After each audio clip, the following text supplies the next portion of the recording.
Laura, in your opinion, what are the greatest challenges the pharmaceutical sciences and AAPS will face in the next 25 years? Well, I'll have to think about it.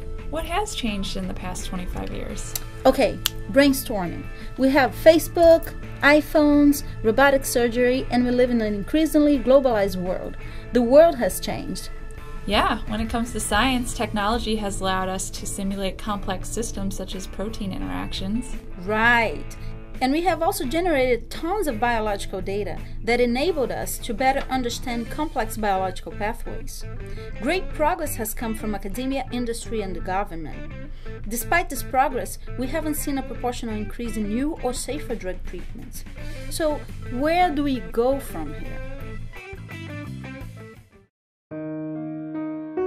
Collaboration in the next 25 years is really going to be a challenge. The cost of bringing drugs to market is going up, there's a huge bottleneck at phase 2, we've seen it, and the simple fact of the matter is, it's not going to get any better in the foreseeable future. Cutting costs involves weeding out pipeline failures early and sharing this information, and as a collective, getting rid of the trash in the beginning. Academic groups have been identifying targets, molecules, and disease models that feed into drug discovery and development for decades. But the extent to which pharmaceutical companies have looked to academia for these findings has varied. Without open communication and collaboration between these two communities, the potential for redundancy occurs often. Redundancy represents a huge waste of resources, especially if the only results of one project simply repeat and confirm the results of another. Currently, there's so much data that we have to dive into these large databases and really find exactly what we want. And if you find data that isn't correct, it may lead you down a wrong path. So finding the correct data, understanding it, is what data mining really is.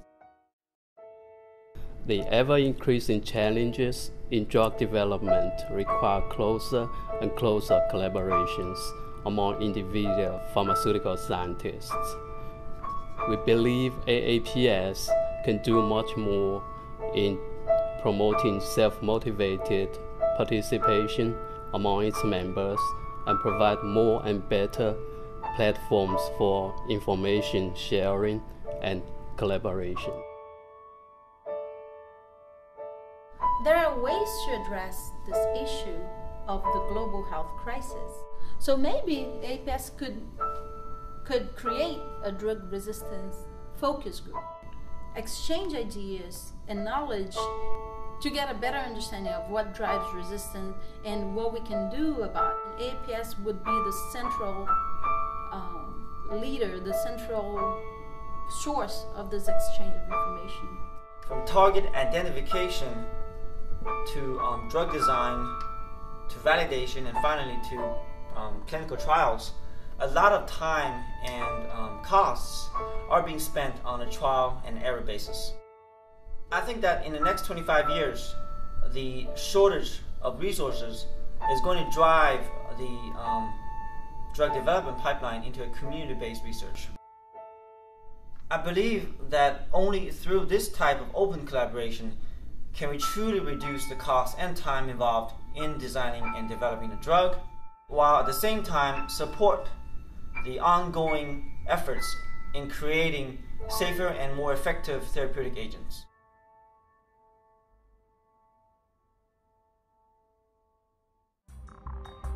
Collaborations. Collaboration.